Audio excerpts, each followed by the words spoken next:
Welcome to Politics and Beyond, a non-point the podcast election series that delves into the heart of politics.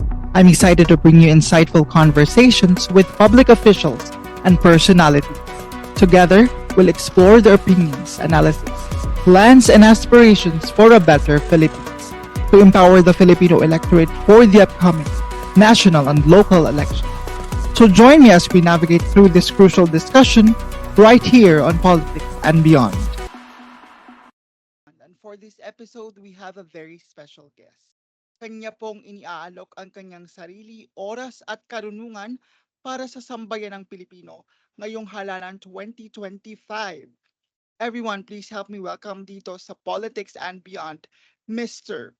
Roy Cabonegro. Sir, thank you for saying yes to this conversation and finally welcome po dito sa Politics and Beyond. Welcome. Maraming salamat, fans, at welcome po sa lahat ng nanonood dito sa programa ninyo. Okay. Again, nais ko lang po magpasalamat, no, dahil I know this has been a very busy schedule sa inyo at sa team niyo po.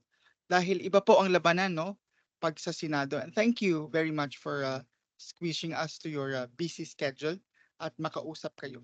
At bilang panimula sa pag-uusap na ito, I just wanted to know, no, take me back to the very moment when you decide to run for senator for the 2025 election.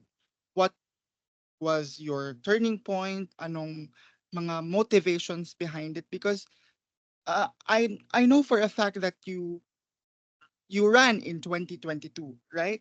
So I just want to get na parang ano yung motivation or magkaiba ba yung motivation? Mas madali bang magdesisyon ngayon?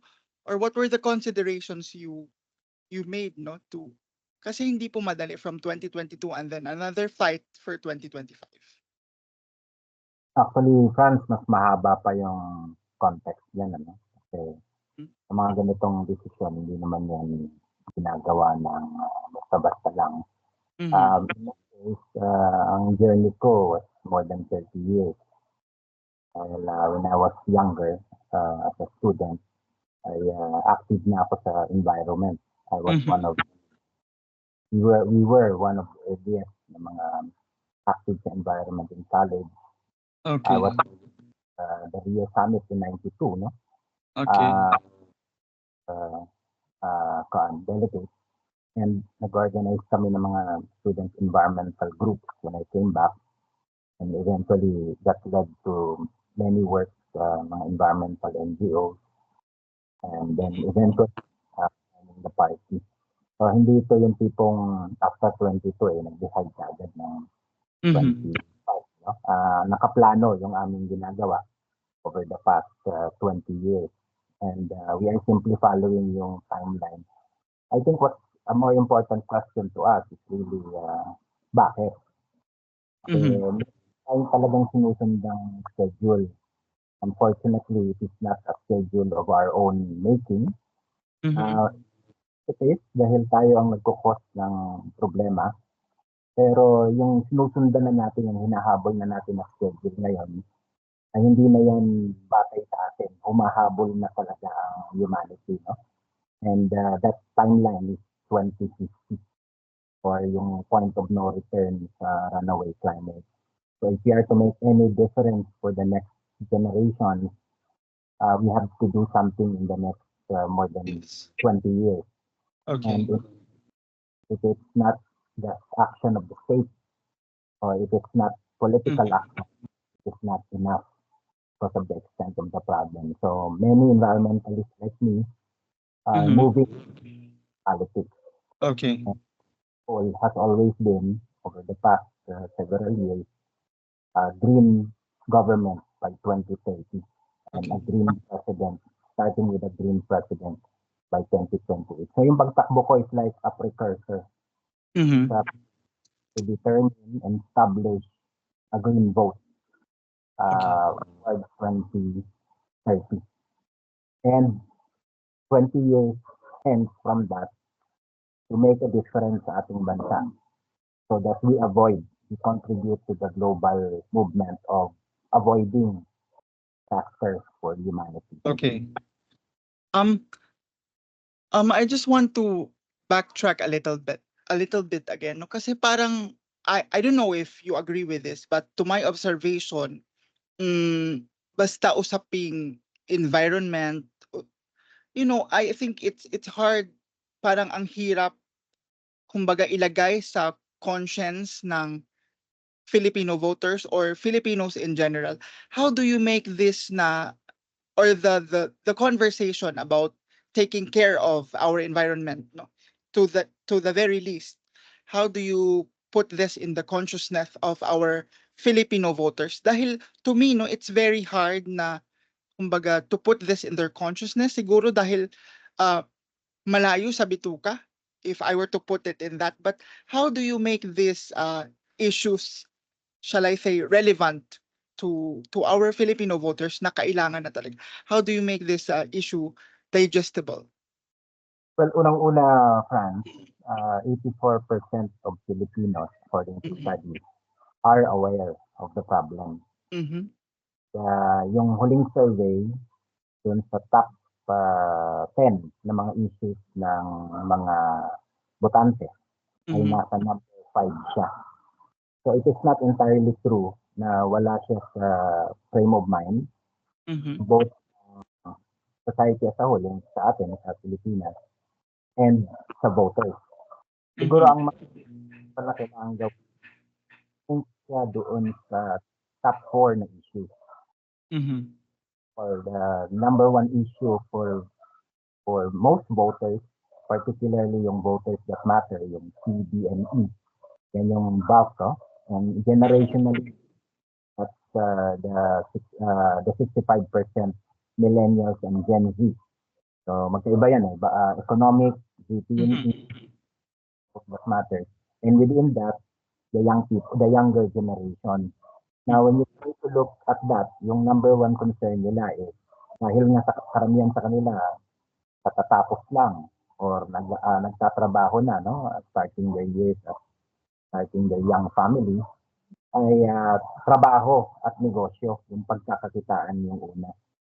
Now, we all know, early done, green jobs, yung transition natin to many of the upcoming technologies that the world is already adapting to. Mhm. For it, like renewable energy, organic agriculture, greenhousing, green transport, will require new skills, new set of people, and new set of workers and entrepreneurs, green entrepreneurs. Mhm. That is the reason why we have the green jobs law. What we do not have is a law on social enterprise for the greens. We don't Okay. have social enterprise law per se, no? Kasi ilang beses nang na-pending yan sa Congress. Not sure today kung naipasa na yung huling draft.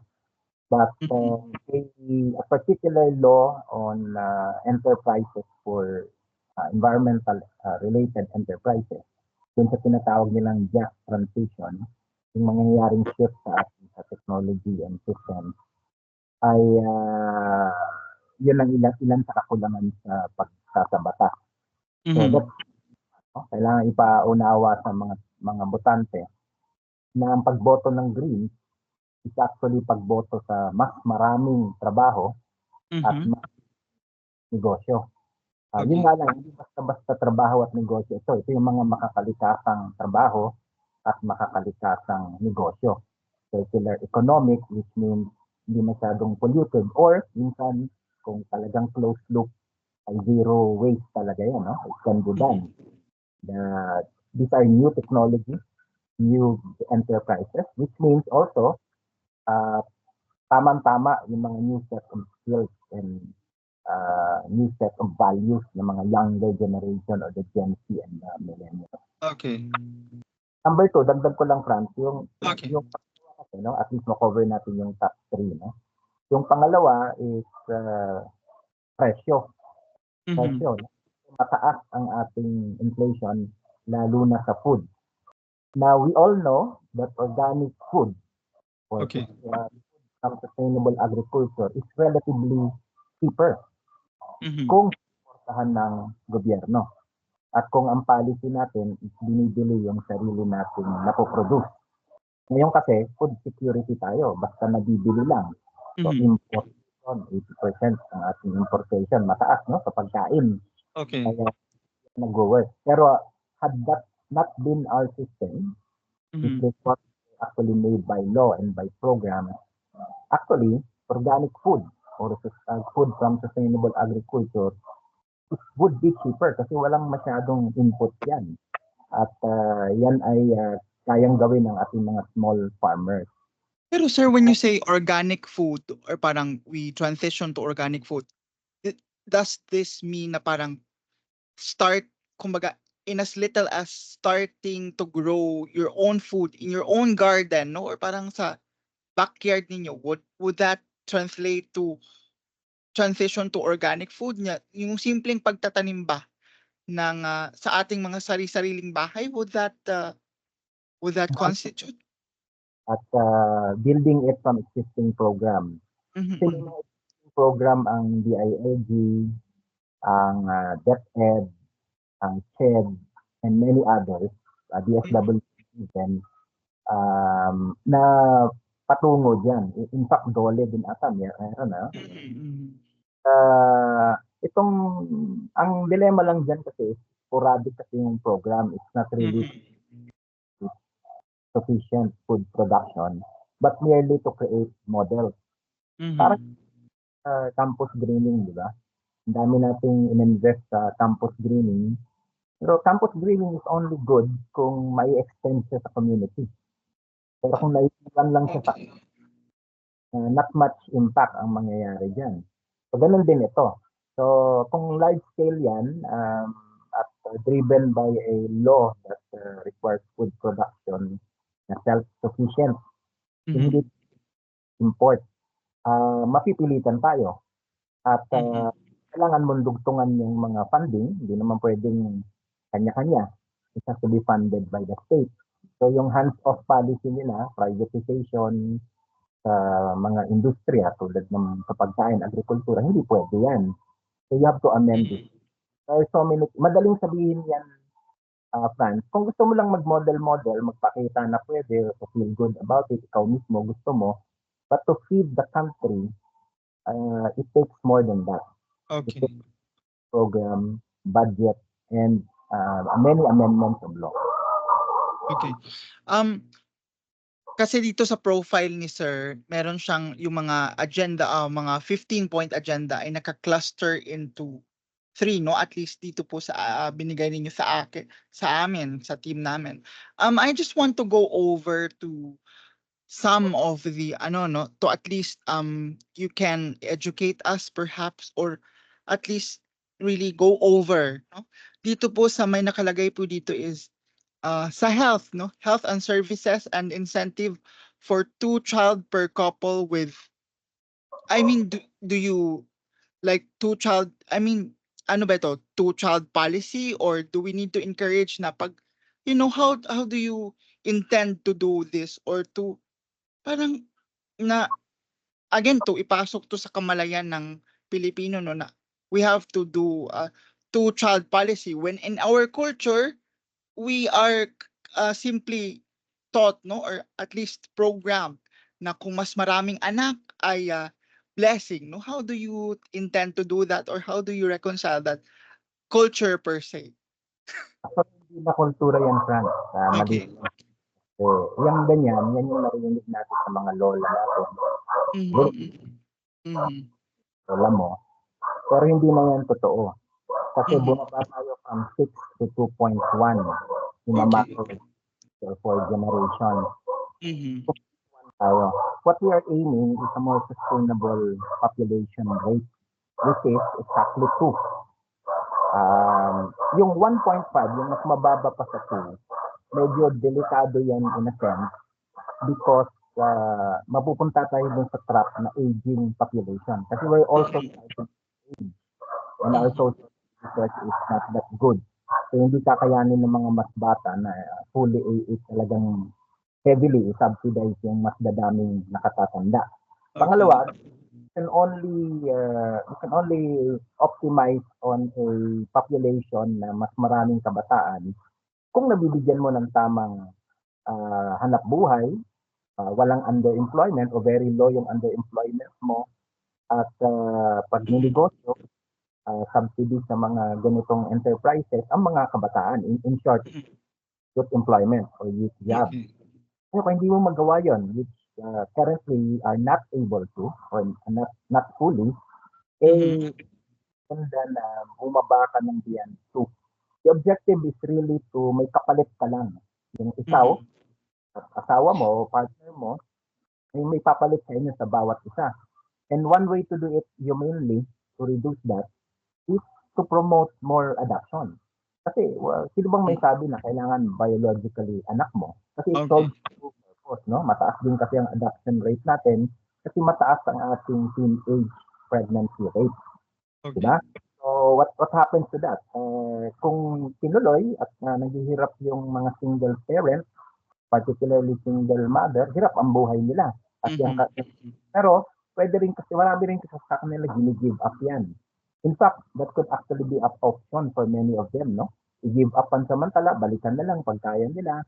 And if they could be foster parents who can take care of it, mas yun pa siguro yung kamalayan na kailangan natin i-promote.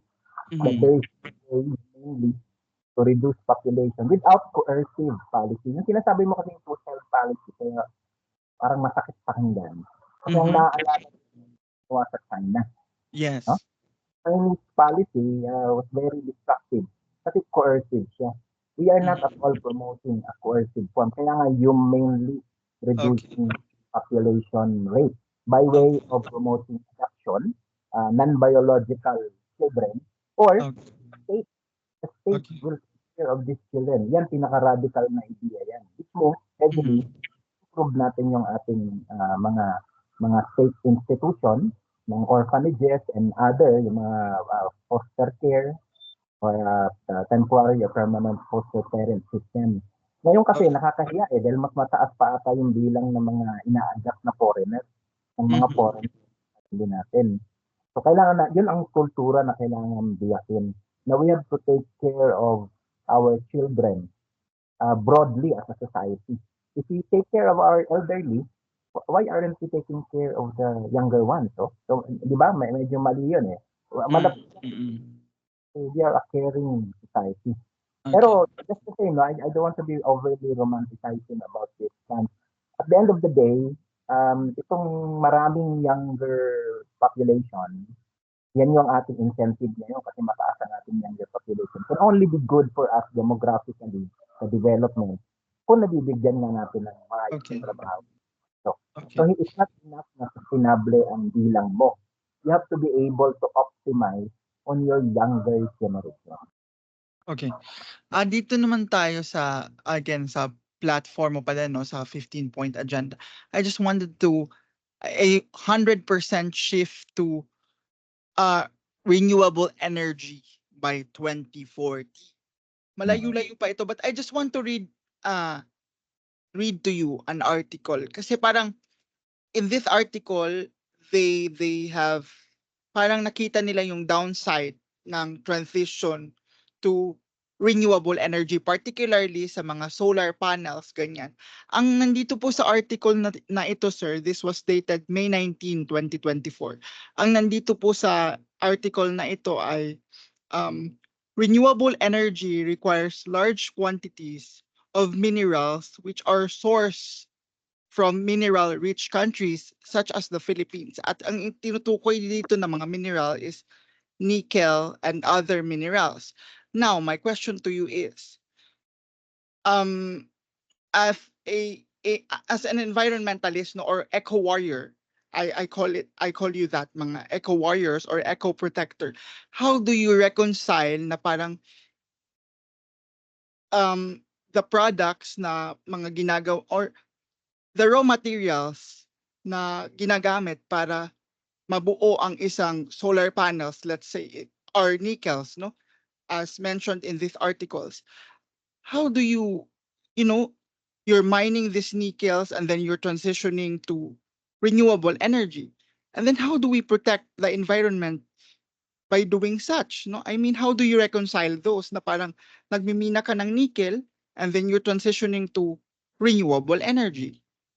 Kasi yung point ng transitioning to renewable energy is precisely to protect the environment. But how do we do that? Saan tayo dapat lumugar, no? Himayin natin, no? Kasi maraming misconception dyan. Yung sinasabi mo, nickel, mas predominant yan sa battery. Mhm. So, solar energy are stored in batteries. Mhm. Kasi Ah, limited kasi ang solar and wind. Which means, okay. minsan meron, minsan wala. Pag mahina Okay. ang hangin, you can design turbines na constant lang sa malakas man o hindi para tuloy-tuloy. Pero may mga pagkakataon, wala talagang hangin, di ba? Ang Mhm. solar, pag nagkaroon ng cloud, nare-reduce yung pagkaan niya. Intermittent ang tawag yan. Hindi siya Okay. yung of energy. So, lawakan muna natin. Renewable energy muna tayo. Okay. Okay, na ang renewable energy lang na i-develop ng bansa ay dapat solar and wind. Yun yung sikat. Yun yung Mhm. sikat. Mhm. Bakit sikat? Kasi sikat yan dahil ang nagpo-promote galing sa ibang bansa.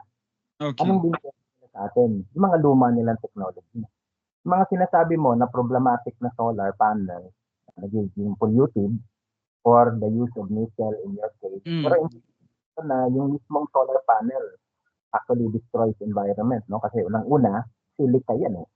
So, Mm. may sand mining, di ba? Sa buong mundo, hindi lang sa Pilipinas. So, akala mo, hindi nauubos yan. Pero actually, nauubos na. Kasi ang laki ng gamit niya sa construction, sa concrete, tapos ginagamit din sa solar panel. Pero these are technologies of the old. Ang problema kasi sa Pilipinas, kung tanggap lang tayo ng tanggap, ang polisiya kasi natin, Franz, sa Mhm. any crucial industry, Mhm. privatization. Mm. Let the private sector develop it and fund it. Mm. So, tapos uhaw na uhaw tayo sa foreign direct investment. Ang Mhm. solusyon lahat FDI. Sa tingin mo ba, ang pupunta ritong mga negosyo ay yung ayaw kumita ng todo-todo? Siyempre gusto nilang kumita ng todo-todo, binuksan mo yung sistema mo eh. Pag ikaw ba gusto kang bumenta ng todo-todo, bibentahan mo ba ng mataas na technology? Hindi, di ba? Bibentahan Mhm. mo ng tapon mo mula sa sarili mong bansa. Kumbaga ibinibenta mo yung Ako lang patapon tayo. sa yeah. Now, bottom line, if we do it that way, na yan yung legacy ng mga naunang mga environmentalist, quote and quote, na nasa Senate, dahil yan ang mga pinasa nilang batas, it will not work. Yung nababasa mo is malamang article yan na realization ng mga bansa nila, yung mga nagbabantay sa bansa nila. Sa atin dito, Mhm. konti lang nag-research ng ganyan. Pero Mm. nata-transfer yan sa atin o mata-transfer because we're allowing transfer of technology ng bulok. Pero Mhm. balikan natin. Diba may isang estudyante tayo na nanalo ng award na ang ginamit niya ay from solar panels na gawa sa food waste. Mhm. Alala mo, solar panel na flexible. Ang laki-laki, billions of dollars ang dinidevelop sa Japan para maging flexible ang solar panel para mailagay mo sa mga bintana. Pero tayo, Mhm. may nag-develop na tayo. Pilipino yon. Kung maalala mo, sinuportahan ba ng gobyerno ang inventor na yon? Dinidevelop na ba siya ng DOST na large scale? Hindi may Yes. problem. Ang ating R&D ay wala masyadong pondo, halos wala. At the least, para makahabol siya, we have to increase it to 500 to 1,000% ang kanyang Mhm. budget. Yes, part of our agenda yan. Kasi nga, without proper R&D, hindi natin ma-optimize yung sarili nating mga technology. Magiging bagsakan lang tayo ng all technology. And that explains yung observation mo about the conflict. Hindi naman Mhm. pwedeng may paraan yan para hindi mag-conflict eh. Kasi kailangan mo nga i-close loop. Ang Yes. isang green technology doesn't have to create new problems. Okay. Right, if you invest enough R&D on it. Ngayon, balik ako doon sa renewable, yung sinasabi mo, Mhm. solar engine, intermittent, di ba? Again, bakit ko nire-rate yun? Kasi may tinatawag na base load. Ang base load, yan yung talagang very dependable na source. Ano ba yan sa renewable? Geothermal, hydro, Mhm. turba, yung sa tidal. Meron ba Mhm. tayong hindi natin dine-develop. Even hydrogen, no? Ang ating deuterium, nasa atin ang pinakamalaking deuterium reserve sa buong mundo, nandiyan sa Philippines. Pero punta na tayo sa meron tayo, hydro at saka geothermal. Di ba Okay. gobyerno sa hydro and geothermal kasi privatization? So yung ating mga hydro, nag-tilt na. Ang ating hydro, mga dams. Ang ating geothermal, lumuluma, hindi ma-update. Kasi nag-aantay sila ng private sector na magpondo. Nobody from the private sector in the right mind will invest on base load. Kasi ang laki ng requirement at ang haba ng ROI. Kung utak kita yung mga yan lang naman ang gusto ng mga kumita sila, hindi yan maglalakas loob pumasok sa ganito. It's too risky. So why is the government not in the risky industry na dapat so taka ka pa kung bakit ang ating renewable energy iwan. Alam nyo ba yung target namin, yung 2040? Sabi mo, matagal pa yan. Mali ka doon. Hindi yan matagal pa. Ang sa buong mundo ay 2050, zero emission. Nag-commit tayo dyan. Kaya lang napakatanga ng commitment natin kasi unang-una, marami tayong renewable energy. If you want to be on top at hindi ka bagsakan ng lumang technology, ikaw ang manguna, ikaw pa nga dapat mag-export ng mga technology. Then nasa iyo yung renewable energy na pwede mo pag-practicean ng technology. Why target for the longest period? Bakit ka sasabay sa 2050 na magwa 100% ka pa lang doon? Why don't 2040 mag-100 tayo? Kasi yung target nila ngayon ay by 2040, 50%. 50% by 2040. Do you really think in 10 years, kakayanin ng bansa na mag-shift to 100%, 50% ang target, 10 years lang? That targeting is prone to fail. Prone to fail yan. Kaya dapat i-move up yan to 2040. Why move up? Kasi para manguna tayo. Para magkaroon tayo ng, meron kasi tayong advantage. Ang problema, hindi ina-advantage para sa bansa. Inuuna yung mga sarili nilang negosyo. Ay yung mga environment, quote-unquote, environmental senator natin, tingnan mo mabuti anong mga negosyo ng mga yan. Di ba? Sila rin naman yung mga, nasa malalaking mining, sila rin naman yung nasa malalaking fossil fuel plant, sila rin ang mga, some of them nasa solar. Walang masama dyan. Kaya Yes. kikita na sila doon sa mga pagbenta ng mga bulok na mga technology, lumang technology ng kanilang mga partner kasi FDI nga tayo, takaw na takaw tayo sa investment ng galing sa ibang bansa. Pero alam mo, speaking of FDI, this is part of the green agenda kasi, no? Yes. So, FDI is not the only source of money. Yes. At any given time, at any given year, there is another source of fund that is 5 times more lagi. No matter how big our FDI, this funding source is 5 times more. There are 2 of them. Hindi pa combined, yung isa pa lang, 5 times more na. I'm talking about OFW remittances. Ang benepisyo ng mga nanay at tatay nyo. Okay? Sana pupunta yung pera na yan. Pinabibili ng kotse, ng damit, ng consumer product, nagawa din sa ibang bansa. Hindi naman natin pinuproduce yan. SM lang tayo, SM. Hindi tayo pabrika, wala tayong pabrika. So binibentahan tayo ng sarili ng produkto ng iba, nagpapakailipin yung mga tao natin, bibili ng mga dito, hindi nag-i-invest. Hindi nilalagay yung pondo na 5 times more than FDI every year sa productive investment sa bansa tulad ng renewable energy. Paano ba yung source? That's another source. Malaki kita nila pero maliit ang gastos nila kasi nandito sila sa Pilipinas. Ganun din. Pupunta lang Nike, pambili ng consumer product ng ibang bansa, hindi naman na i-invest kasi wala tayong programa for reintegration. Kaya kami may reintegration program, diba? Kasi nga kailangan mo yung ilagay. So there is money. The problem country has no vision. Alternative sources. Ang gusto lang, pagsakitaan yung mga partners na nila. Kasi mga partners na nila, yung mga FDI nila, saka loan, di ba? 1/4 ng ating budget every year, galing sa loan. Yes. Ating mga pera, kompleto yan every year, hindi. 1/4 niyan ay nilo-loan. So every year naglo-loan tayo. Kasi maraming kumikita sa loan. Yung mga ng loan, yun yung mga mayayaman sa Pilipinas. Kumikita sila sa hirapan natin. Oo, Yes. bayad tayo niyan, sila, kita lang sila ng kita. Dahil sa bawat referral nila, parang referral yan eh. No? O naghanap ka ng papautang. O ito, mag-uutang, bansa namin. Government official din siya. O hala, Okay. kung inugat mo kung sino yung mga nag-broker sa ADB, sa World Bank, sa IDB, yung mga iba pang mga nagpa-fund, makikita mo mga kamag-anak yan ng mga incumbent. Um, Napakaganda 'no, dito mo talaga malalaman na handang-handa si sir, may plano talaga at pinag-isipan 'no, maganda.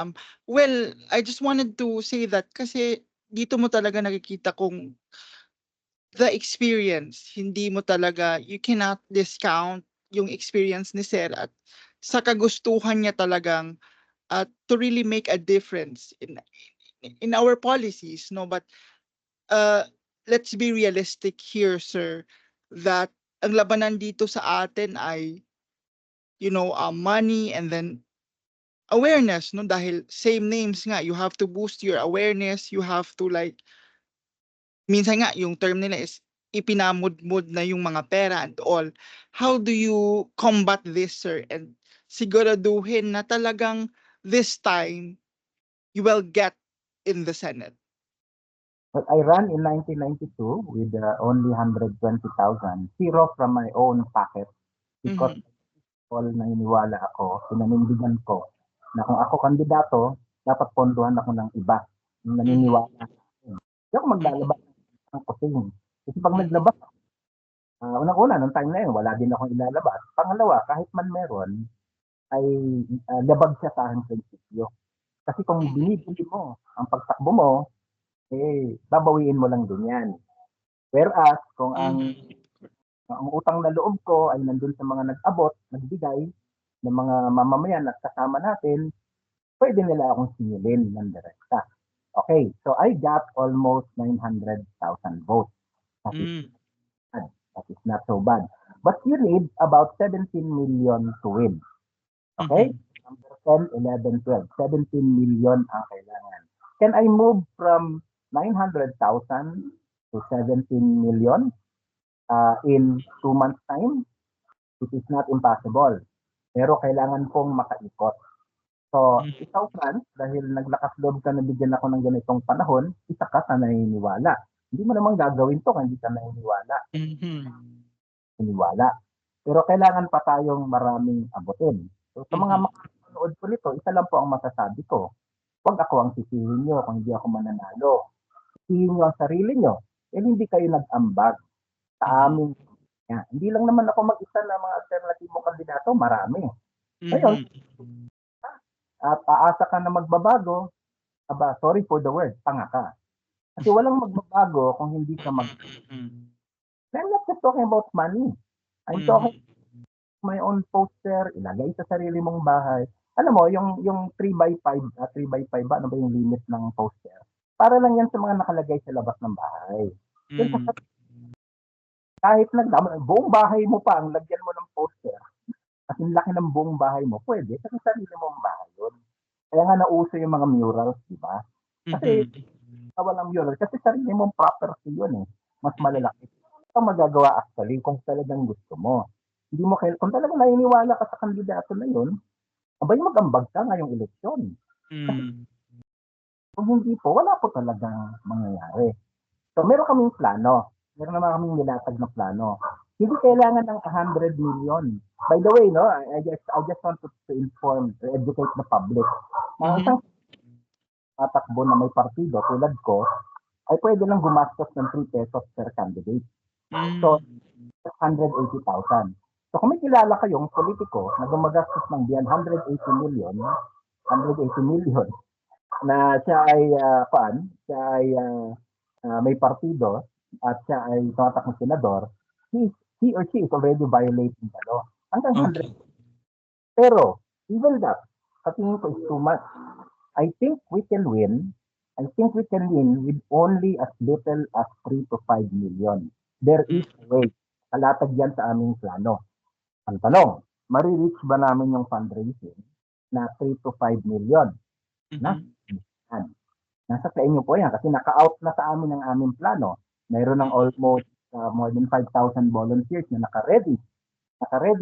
Sa abot ng kanilang kaya, gagawin nila yung mga kailangan nilang gawin. Ako, Yes. alagka rin ako ngayon. Kung sinong humila sa akin, yung hila, magpapahila ako. Pero Oo. paano kung walang pamasahe yung ating volunteer? Paano kung wala tayong pambili ng ating mga poster na ididikit? Ay, mahirap. Paano kung walang pamprint man lang ng flyer para ipamigay pang nag-iikot? Yan po ay magagaling sa ating lahat. Kaya nga people's campaign. So, balik ko yung sinabi mo, Franz. Ako ba naniniwalang mananalo? Aba, oo. Oo. I-raise namin na mula sa inyo ang 3 to 5 million na kailangan. Yes. At Voters. ko lang, 120,000. I got 900 votes. If I'm able to raise 3 to 5 million with your help, kaya po yung 17 million. So dyan, kailangan ka talagang umikot at magpakilala. Huwag kayong maniwala dyan sa survey. Ang survey, frame ang mind ninyo. Speaking of your pag-iikot, sir, kumusta naman yung perception at kung sa inyong pagtatanong, no, ano yung pinaka, let's say, tatlong urgent problem na sa tingin nyo ay kailangan solusyonan kaagad para matulungan ang ating mga voters? Ng survey na kasi hindi nang nakikita namin on the ground, no? Una, marami nga ay nagtatrabaho or yung kakulangan sa trabaho kasi maraming underemployed and unemployed at kakulangan ng negosyo.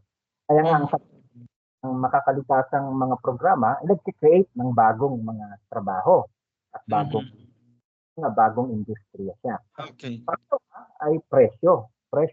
Kanina, pinag-usapan natin yung pagkain. Yes. Transport. Ang green transport, yung mga gumagamit ng electric, for example, kung yan ay nasa tamang pamamaraan at yan ay public transport, mas mura yan. Mas mura yan. Mas mura ang maintenance. Kung mag-i-invest ang gobyerno sa infrastruktura, no? Natin ngayon sa mga electric jeep at saka yung modern jeep ay implementation ng problem diyan hindi naman yung policy. Pumalpak yan sa implementation. Pero pwedeng yung implement ng maayos, kung maayos yung ilalagay mo yan sa implementation. So, problematic, maayos yan. So, tapos yung kuryente nga, ang renewable energy ay mas mababa. Kasi mataas lang ang renewable energy sa umpisa. Pero the moment na ma-reach mo na yung kanya, pababa na yan. Pababa. Kailangan lang may in the long run, no? May savings talaga. Kumbaga sa simula lang naman siya parang mahal. Bumalik sa renewable energy. Kaya example kahit tawag nyo lang antayin yung gobyerno na mag-invest heavily sa renewable energy. Pantayin nyo lang to. Meron kasi tayong tinatawag na net metering system. Punta ka sa Meralco, sabihin mo, ako magpa-net metering system. Ayoko yung metro ko, yung regular. Gusto ko yung naiibang metro. Ano yung naiibang metro? Pwede ko maglagay ng solar and wind. Diba? Alam mo, bababa agad ang gastos mo. Bababa agad. Okay? Pangalawa, kung ayaw mo na mag-net metering, o sige, ikabit mo yung ilang mga gamit mo sa sarili mo lang, off-grid. Sarili mo lang na solar panel. Invest ka ng konti, pero long term na yan. Kasi hindi naman yan matagalan yan Saka yung maintenance yan, pero, alam mo sa ibang bansa, hindi na nangyayari sa mga bahay na may solar and wind. Nagiging negative. Alam mo ba nangyayari sa negative? Sa negative, hindi na ikaw magbabayad sa Meralco. Ikaw na ang babayaran. Kasi the net metering will allow you to become a power plant. Ikaw ang mag-aambag. Maraming bansa ngayon na mas marami ng power na galing sa household at saka mga school, malls, kaysa sa mga power plants. Kasi nga nandiyan na yung renewable energy. You just have to choose the right technology na gawa natin, na sarili natin. At mag-negative yan, at pag nag-negative yan, ikaw pa ang mabayaran. Dito natatakot. Okay. Sa mga malalaking pabrika, malalaking power plants. Kasi, kung kompetensyahan ng unang-una, mawawalan siya ng kliyente, di ba? Tama? Mawawalan Mhm. kasi hindi na siya magbabayad eh. Pangalawa, kukompetensyahan pa siya. Sa tingin mo ba, hindi gagalaw yung mga yan para hindi pigilan ang net metering system at renewable energy sa mga household? Siyempre, Okay. yun yung kalaban natin. Okay. Um, I wanna move over to I wanna know your stance on some political issues because I believe no that kapag naging senador si Sir sa tulong ng ating mga Pilipinong botante, I believe that hindi lang naman puro advokasya ang kailangang dala. I mean, there will be issues na kailangan ninyong sagutin or mapupunta sa lamesa ninyo na hindi katugma ng inyong advocacy. No? So I wanted to know your stance just very briefly. I wanted to know your stance on this political issue. For example, the West Philippine Sea. What are your thoughts on the handling of the Marcos administration when it comes to the issue on the West Philippine Sea? I mean, um, may kailangan bang i-tweak in terms of the approach? I mean, do we need to file another complaint? What's your thoughts on that, sir? We need to talk to China. Mhm, mhm, We need to talk to our neighbors. mhm, Tayo makipag-usap sa mga malalayo sa atin. It's mhm, illogical for, kung kayo ba ay may gulo sa inyong kapitbahay, kakausapin mo yung nakatira sa kabilang siyudad na malayo. Hindi, di ba? mhm, Eh bakit inuuna pa natin yung mga bansa na malayo naman? mhm, Usap tayo. Mag-usap-usap, magkaintindihan. We need mhm, to, China, we need to talk to ASEAN, we need to talk to Taiwan. Pag-usapang, mhm, kasi ang West Philippine Sea at ang South China Sea is a common ecological heritage. Tama? mhm, Wala naman mhm, boundary yung mga dagat eh. Mga isda ba, alam nila na boundary. Oops, teka, hindi na ako papasok dyan. mhm, mhm, O yan sumusunod sa ganon. Ibig sabihin, ang mga resources dyan, hindi natin kailangan pag-awayan. Kailangan mhm, reserve for future use. Marami tayong hindi alam dyan, so kailangan pag-aralan, i-conserve. mhm, Kung pa lang, ubos na ang panahon natin. Bakit natin kailangan mag-posturing ng militar? Kailangan mag-usap. Kailangan, mhm, ang dilemma kasi is that pag nagkakaroon ng coercive process, dahil nai-involve yung mga bansa na malalayo naman because of their own self-interest dyan, ay nagkakaaway-away ang magkakapitbahay. mhm, Tama. Simplihan lang natin. Pag mhm. sa kapitbahay mo, tatawagin mo yun na sa kabilang sila. Mm. Kumbaga, you mean to say na parang we need to talk to ASEAN countries. Mhm, Need mhm, to push ASEAN to have a common stand. mhm. Diba? Matagal nang nahabol yung ASEAN na framework. Uh, Yes. Bilaterally to China and resolve many of our issues. Mhm, mhm, Talking point, common. Huwag tayo mag-usap sa conflict. Kasi mhm, kung ang pag-uusapan, akin to, iyo to, eh hindi talaga magkakasundo kasi parehong may claim. Pero okay. magkakasundo tayo na common resource na, di ba? Mhm, Magkakasundo na ang protektahan. mhm, Magkakasundo, hindi pwede na pag nangisda dyan, eh, todo-todo. Di ba? mhm, Hindi, magkakasundo tayo kung ang usapin natin ay how to study it for future use, mag-sharing ng information. Doon, pwede tayong mag-usap. Mag-usap sa mga hindi natin pinagkakasunduan. Labor mhm, mo. mhm, mhm. Next naman, sir, I wanted to go to Ang mga missiles, umangan din nila ng missile, lalagyan mo ng patrol ng iba-ibang mga bansa na may mga barkong malalaki, mhm, eh, mhm. hindi pupunta yan sa gera. Ayaw natin. Okay. Next naman, sir, I wanted to go to this issue no you make mention about this kanina sa interview or parang palaging nababanggit na same name, same family, same personalities. Uh Lumalabas dito ay political dynasty. Now my question to you is um what's ano yung top of mind na meron given that alam naman natin na the state of our Congress no particularly the lower house ay mukhang hindi na nila maipapasa 'to. What are the other means to push for an anti-political dynasty law? In my opinion, we already have Mhm. at a SK law. Mm. In my opinion, Mhm. luminaries ay dapat mag-file ng petition or case sa Supreme Court using the SK law as the basis for Okay. constitutional provision on anti-dynasty. Why? Mm. Ang ano bang pinagkaiba ng premise ng SK law? Kasi generational yan, diba? Okay, Generational. yes.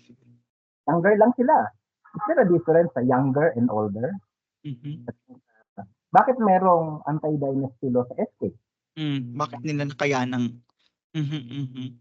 Pa-resolve kasi nga iba ang batasin specific sa SK. Didalhin sa Supreme Court, I think the Supreme Court will see the wisdom that we Mhm. already have sufficient grounding on what is the implementation for the anti-dynasty provision of the Constitution. That's number one. Number two, Okay. initiative. People, Initiative is. ang People's Initiative ay sinasabi nila wala daw ang tawag dyan, yung enabling law. I beg to differ. I beg Mhm. pag nag-file ka ng petition ngayon sa People's Initiative, ina-action na ng korte. Mhm. Action ng korte. Kailangan lang very organized tayo. Okay? So you really want to test that? Let's test it in court.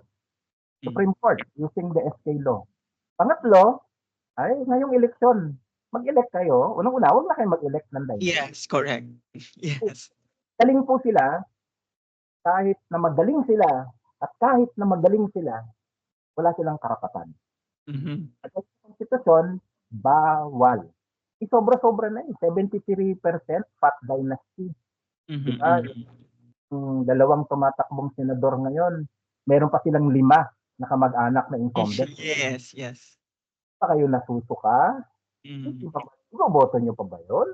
Di ba bawal yon sa ating konstitusyon? Hindi ba tayo nanumpa sa ating konstitusyon? Correct. Pa kayo mamamayan ng sambayan ng Luz Biminda na nanumpa sa ating konstitusyon? Nakalagay po yan sa konstitusyon. Di ba? Yes. But din, bakit kayo boboto ng mga may kaparehong pangalan? Kilala niyo naman sila. Bakit kayo boboto? Regardless, kung magaling sila, may puso sila, mahal nila ang bayan, bla bla bla bla bla bla bla. Naintindihan nyo? Bawal para pagbigyan. Kasi kung hindi mo pinagbigyan ng marami, mauudlot ang ating demokrasya. Naudlot na nga.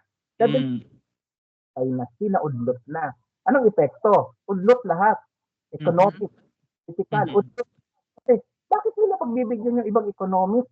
Kumikita na sila. Sila rin ang may-ari ng mga negosyo on the ground. Mga kababayan, ha? Kaya ho yan yung provision sa konstitusyon. Kasi alam ng mga gumawa ng konstitusyon na pag tinuloy-tuloy natin yan, mauudlot lahat.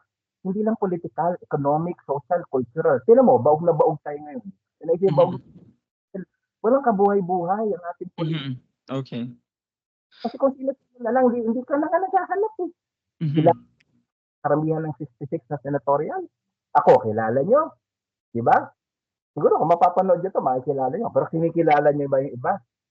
Ang pinipresenta na sa inyo. Noong pa. Karamihan dyan. Kung hindi trapo, political dynasty. Well, marami dyan, mga convicted criminal pa na nagsisilbi. Kunwari. Yan ang gusto nyo. Yes. Last na lang, no? What are your thoughts on the impeachment of Sara Duterte? I mean, may nagsasabi na ibang mga tao na hindi ito dapat gawing election issue. I mean, to your personal opinion, kailangan bang tanungin ang mga kandidato na tumatakbo, no, na tanungin natin sila about their stance on the impeachment of Vice President Sara Duterte? Impeachment court is a political court. It is not a regular court. Diyan ay ang interest ng bayan, pangkalahatan sa political. Mhm. Ka na na-involve ang ating Vice President sa ganitong bagay na hindi niya maipaliwanag sa mga naunang mga kasi kung sinagot lang niya yun, wala nang Mhm. Oh, hindi na sana humantong sa ganito. kahit Mhm. abutin ng impeachment. So, ako po, kung ako magiging senador at kasama Mhm. sa court, siyempre pakikinggan natin. Pero bear in mind that this is a political court. Not really a court of law na regular. Ang Mhm. pinag ko yung interest ng bayan. Ako I cannot imagine na ang pangalawang pinakamataas o ang pinakamataas ay may mga ganitong issue. Hindi Hmm. tanggap. So, siguro alam niyo na. Is it a political issue? Electoral issue? It has become. You know why? Dahil pinatagal nila eh. Pinatagal nila sa Kongreso eh. Kung pinadali sana nila yon at pinasa agad sa Senado, di yung current Senate. Eh ngayon, mangyayari, ang tumanggap, dating Senado, ang magko-court, susunod na Senado. Siyempre, magiging political siya. Sa tingin mo ba, hindi kinakausap yung mga tumatakbong senador ngayon ng dalawang kampo? Sa tingin mo ba, hindi nagpapalitan ng pabor, pera at kung ano-ano? Mhm. Siguro hindi lang nila magagawa yan sa mga katulad namin. So, unang-una, siguro ang tingin nila sa amin, hindi mananalo. Kaya, kung gusto niyo ng matinong impeachment, ang ipanalo nyo, yung mga hindi inaasahang manalo. Kasi yan, independent mag-isip. Independent mag-isip. Yan bang yung mga senador na nandyan na nasa top sa survey? Tingin mo ba, hindi pa kinakausap yan? Naging political issue na nga itong impeachment. Siyempre, sinisiguro na yan ngayon pa lang. Siyempre, may resources nang dumadaloy dyan. Kayo naman, para naman kayong bago sa politika sa Pilipinas. Ako hindi pa kinakausap, pero kahit kausapin ako, hihindihan ko. Hindi. Hmm. Ibebenta ang kaluluwa ko para sa ganyan. Hindi kami naghirap, hindi tayo naghirap. At naghihirap sa Hmm. ganitong pasok sa gobyerno para lang ibenta ang mga kaluluwa natin. Kami bilang makakalikasan, importante sa amin, unahin ang kalikasan kasi papatayin na tayo nito. Wala na tayong panahon sa trapo. Wala na tayong panahon sa kurap. Wala na tayong panahon sa dinastiya. Kailangan alisin agad yan, mabilis, kaagad-agad, para makatutok tayo sa tunay na trabaho na mahalaga sa bayan. Wala na tayong panahon sa mga ganitong klaseng politika. Hmm. Yun na. Yun ang Okey. governance agenda ko. Alisin na sila lahat agad-agad. Down to our last few questions, sir, 'no. Um, Narinig na namin lahat ng ito, yung mga sinasabi ninyo na alisin ang political dynasty, bigyan ng trabaho yung walang trabaho, protektahan ang kalikasan. Tanong ko lang, ano yung magiging assurance ninyo na 'pag kayo yung nakaupo na kayo sa Senado, ay gagawin niyo ito ng para sa Pilipino at sa bayan at hindi para sa inyong pansariling interest lamang? Ano Ako yung po, assurance ninyo sa amin? lower middle class po ako, no? Ibig sabihin ay hindi naman sobrang hirap, pero hirap din. Sila din ang karamihan sa inyo. Ano, hindi Mhm. akong sariling kotse, no? Ako'y center ko. Wala akong sariling bahay. Re-rent Mhm. lang ako. Madalas din ako mag-MRT at iba pang public transport. In short, kapareho lang ninyo ako. Kung hayaan ko ang sarili ko na biglang magbago ang aking lifestyle pag ako naging senador, kakainin ako ng sistema.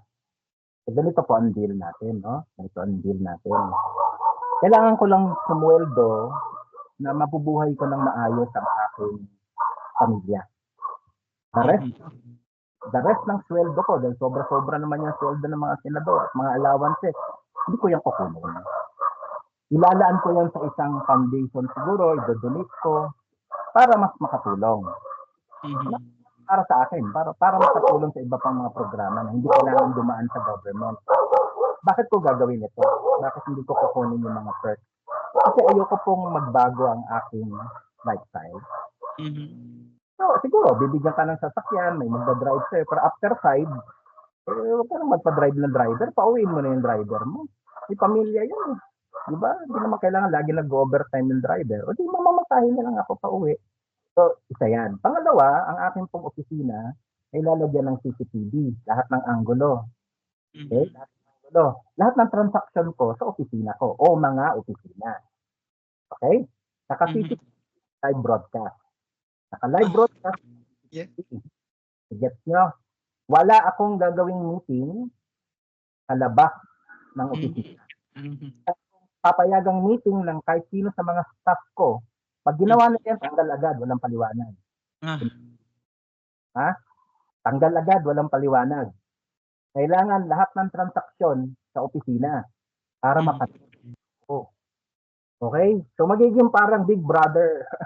Magiging Big Brother show ang aking opisina. Ang aking opisina ay magiging programa para mapanood ng tao. Doon na kayo mag-enjoy, doon na kayo tingnan yung mga buhay namin. At laging may nakasunod sa akin na siguro isa o dalawang social media, tawag dito, influencer na yayayain ko. Kaya papalit-palitan para masundan niyo yung ginagawa ko. Lahat ng meeting ko, ganyan. Pero pagpasok ko ng bahay, wag na ha. Okay. Hanggang pinto ng bahay ko, pwede siyang sumama para makita niya at naka-broadcast din yan live.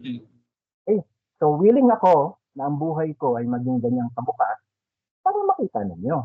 Okay. Hindi ko babaguhin ang lifestyle ko at yung aking transaksyon ay sa opisina lang live broadcasted. Okay. Ngayon, ang unang-unang sasabihin ng staff sa pinto ng aking mga opisina, hindi po siya trapo. Hindi po siya tumatanggap ng suhol. Sasabihin niya doon sa taong kahit sino, kahit senador pa yung pumasok, wala akong pakialam. Kahit si presidente pa ang pumasok, yung staff ko, mandated na kailangan yun ang una niyang sabihin.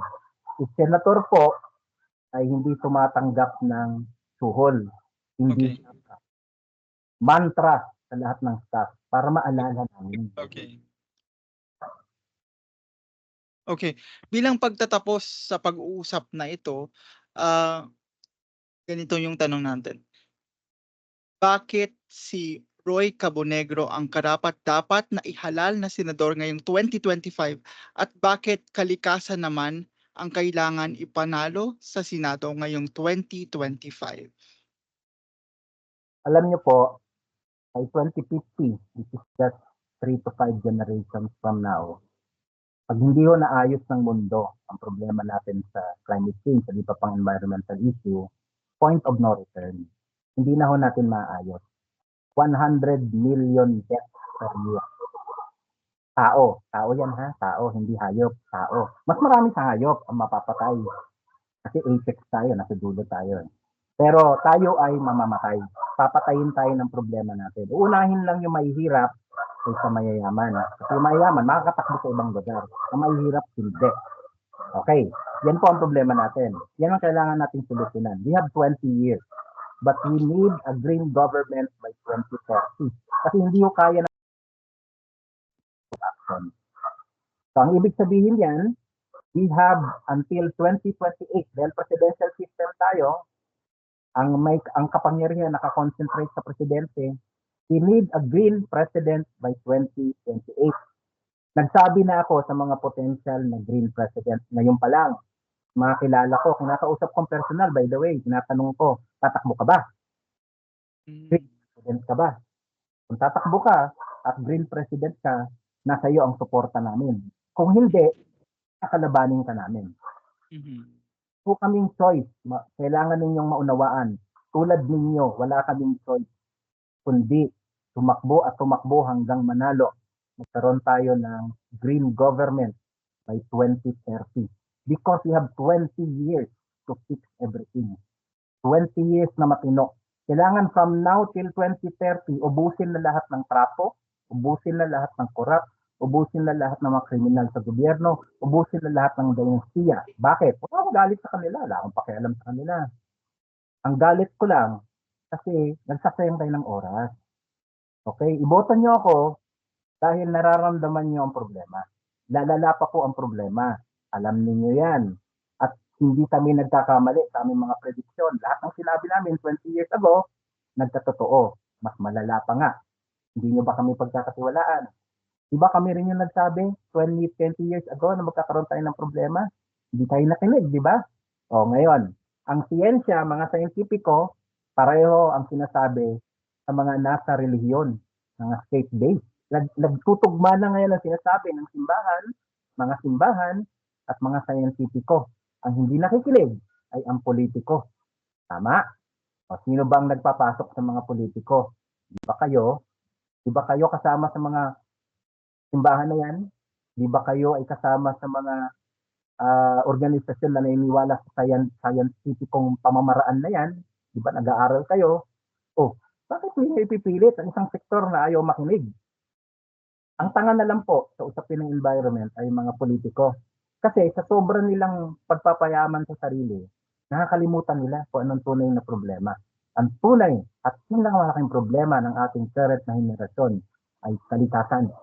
Kailangan nating ayusin. Kailangan natin ng makakalikasang gobyerno. Precursor lang po ako. I am the John to the Christ. There is a coming Christ for the environment. Marami tayo. We need a full government. We need about 5,000 or more people to enter government sabay-sabay today in 2028. Ngayon, kung nakikinig kayo nito at iaasan nyo lang sa iba, tanga kayo.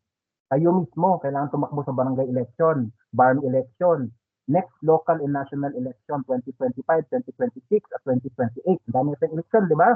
Papasok lahat, makakalikasan sa loob ng gobyerno. I am but a precursor. The John to the Christ. Thank you for tuning in for this week's episode of Politics and Beyond. Stay connected by following our official social media pages for the latest updates. I'm your host, Franz Merida, and I can't wait to dive into our next conversation here on Politics and Beyond.